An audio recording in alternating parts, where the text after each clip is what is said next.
So there I was, scrolling Facebook Marketplace, and something caught my attention, and that something is a 1978 Suzuki GS750.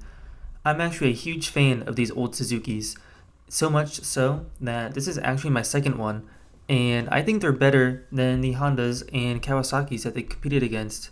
This Suzuki is powered by a 748cc air-cooled dual overhead cam 8-valve inline 4-cylinder engine that makes 60 horsepower at 8,500 RPM. Today, these stats aren't that impressive, but back in the day, this was a pretty high-performing machine. When this bike first launched, Cycle magazine actually called it the best performing motorcycle in the 750 class. Unfortunately, this specific example is far from its glory days when it was first released. This bike doesn't show any life, and it's super ugly. It's really rusty, and all the paint is fading on it. But all those ingredients make for a good project. So in today's episode, we're going to see if I can actually get this thing started up and running. And in the future, I actually want to put this thing back on the road. Since our bike is in perfect barn-find condition, that means it didn't come with the key. So I picked up this pre-made key off of eBay, using the number from the lock here, and it fits in most of the locks. Except for one very important one. So that very important lock is the ignition. See, key kinda goes in, but doesn't rotate at all. So we'll have to cross that bridge when we get there and deal with this later on. First thing I'm going to do before I start kicking it over a bunch of times is open up this intake and make sure that there's nothing in it, like mouse nests or anything else, and then clear that out, and then we can try and kick this over a bunch of times with nothing getting sucked into the engine.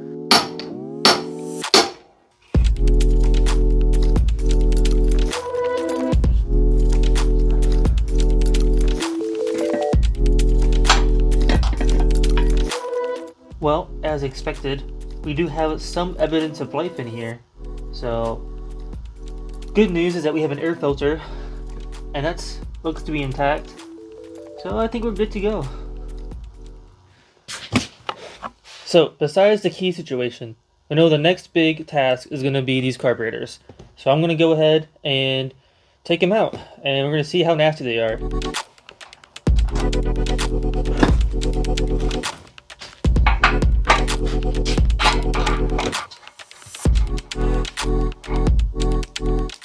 This fuel line is hard as a rock, so I'm going to try and cut it before I take off this gas tank.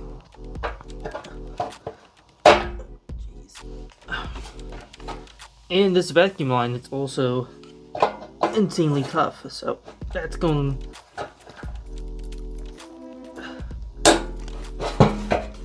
There we go.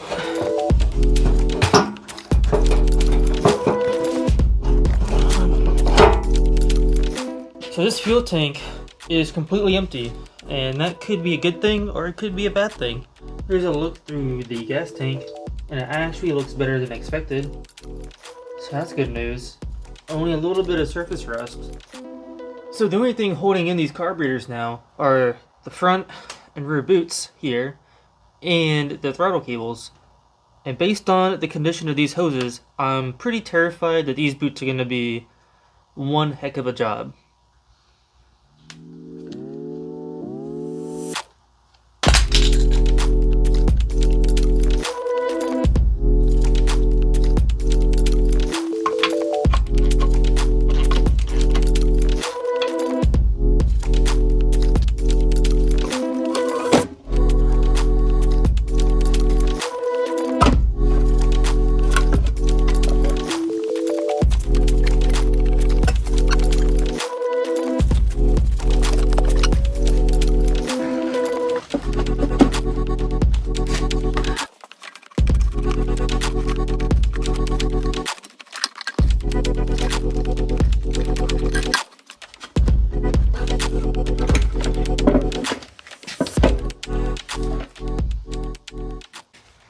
Good news, the carburetors are out and in one piece, and I don't think we tore any of the boots, so those should be good to go. I did buy new O-rings that go behind the boots up against the cylinder head, so we'll put those in as a preventative maintenance because those are common to cause vacuum leaks. So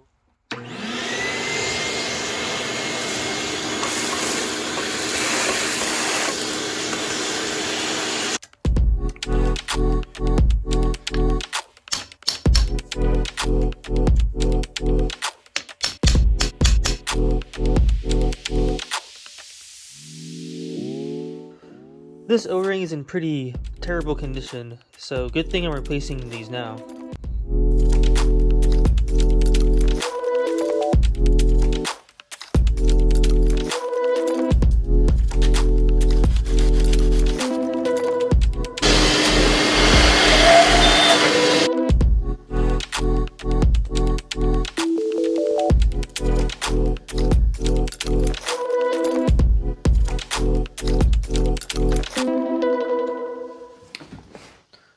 So we have our carburetors set out on the table here. These are Mikuni VM26SS carburetors, and these are mechanical slide carburetors, which are pretty interesting. So I also have my notebook here that we're going to use to keep track of all the specifications for each carburetor. That way we can compare it against the OEM specs as well as to each other to make sure that each carburetor is in spec and nothing's out of whack.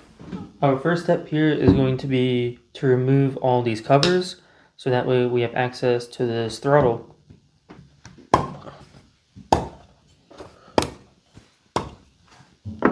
Next step is to remove these 5 bolts, and that way we can remove the throttle shaft.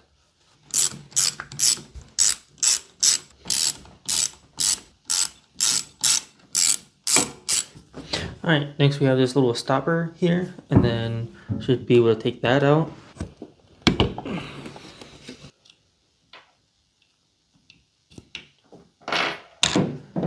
Alright, before I remove the throttle rod, I need to disconnect the throttle spring here, so hopefully I can do this without too much headache.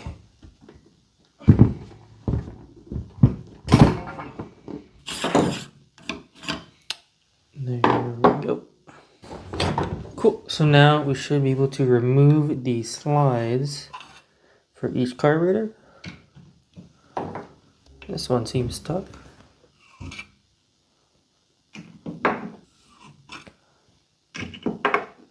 Well, for now, we can split these apart, and then I'll deal with this when it's not next to everything else.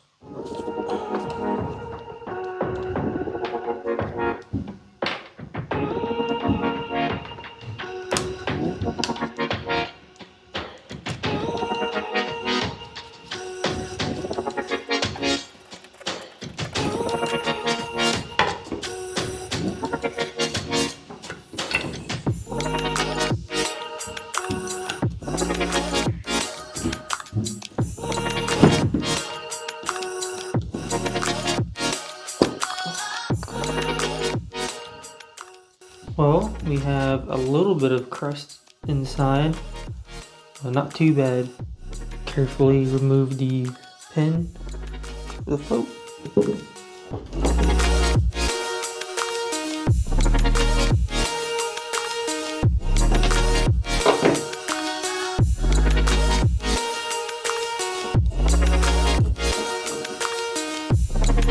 Pilot jet's pretty loose.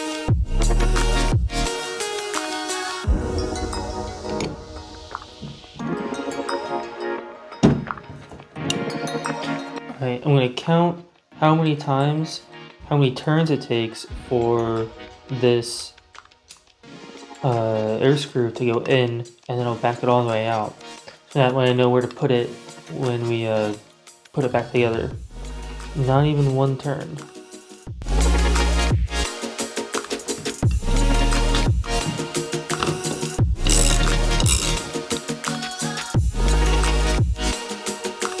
Alright, well we have the carburetor mostly apart now. All of its main components are gone, and except for one adjustment screw, and that is this fuel screw. The factory service manual actually says not to remove it, and it's got the yellow paint on it, which makes me think that this is from the factory. However, there is a O-ring that's on the end of this, and if that leaks, it's not doing us any favors. So I'm just going to take it out anyways.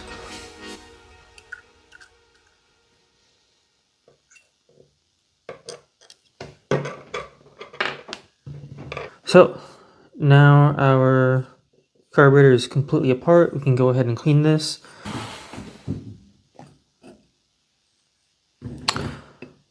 Oof, that is nasty.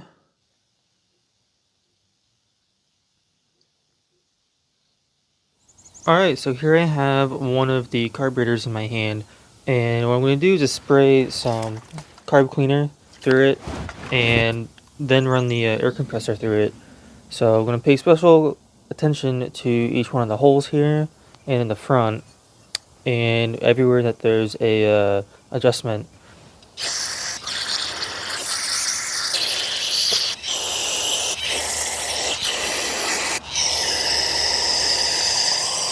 Alright, so all the carburetors are cleaned. Really took my time with the carburetor cleaner. There's really no shortcuts when it comes to cleaning these. You just gotta put in the elbow grease. So now that it's all clean, ready to be put back together. So, here we go. Couple of things to note here about the carburetors. The first thing is that all the adjustments were way out of whack. Because of that, I adjusted each carburetor to be back within factory specs. So the air screw was set out to 1 turn out, and the floats were adjusted to be 25 to 27 millimeters high. There actually isn't a specified measurement for the fuel screw, so some people on the forums mentioned 1 1/4 turns to be a good place to start, so that's what I set them to. I ended up reusing the old main jets, as that was the stock size, and the kit actually came with a 102.5, which is just a little bit bigger than the stock. I did end up using the pilot jets that came in the kit, as those were the correct size.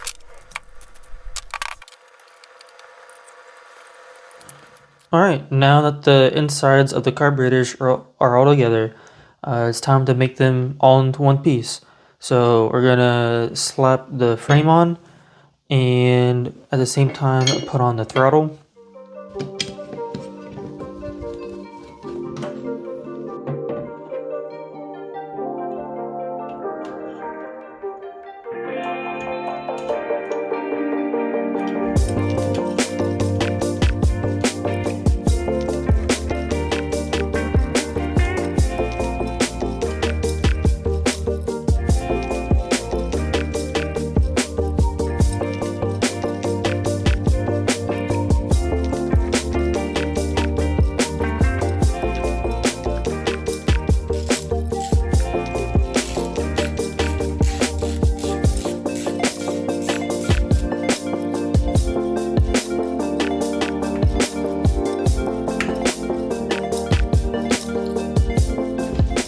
To fix our ignition problem, I just went out and picked up this new ignition switch. So this one actually comes with its own key that works and turns, so should be pretty straightforward to swap these out. First thing to do here is just remove the headlight.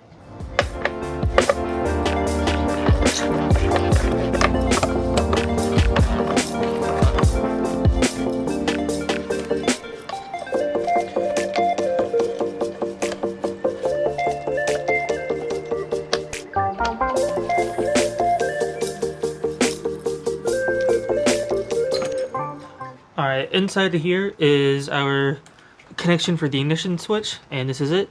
So we're just going to unplug it. We'll try to unplug it. There we go. That should come out.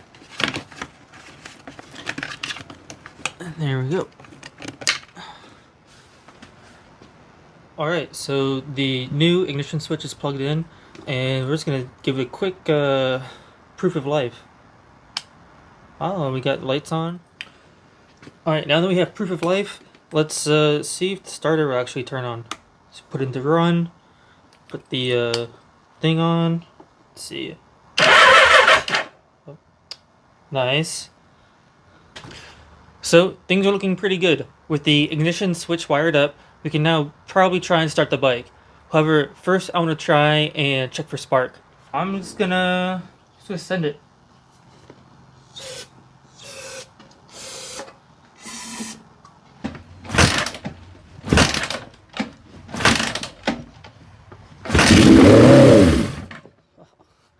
Before I run this any longer, I'm going to go ahead and change the sludge out of it.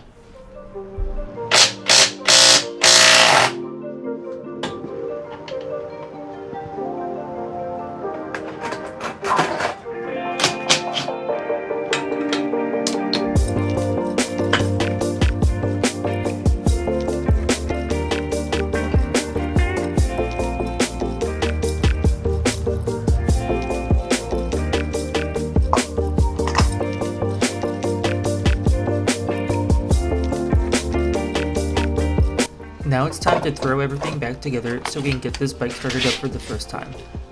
I'm also going to take the opportunity here to replace the spark plugs, since they're easy to reach and will give us the best chance of this starting up the first try.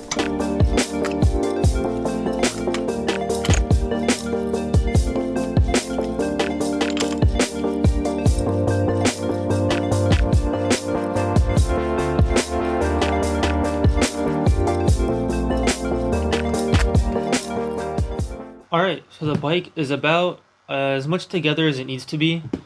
Slapped in the new spark plugs, gas tank is on, carburetors are on, should be ready to go. So let's see how many kicks it takes.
Well, the bike starts up and runs on 4 cylinders, which means we have potential for putting it back on the road. In the future, we're going to be looking at actually tuning these carburetors and performing some electrical upgrades that will make this more reliable as well. So, if you like the video, go ahead, hit the like button, and if you want to catch more of this, go ahead, hit that subscribe button as well.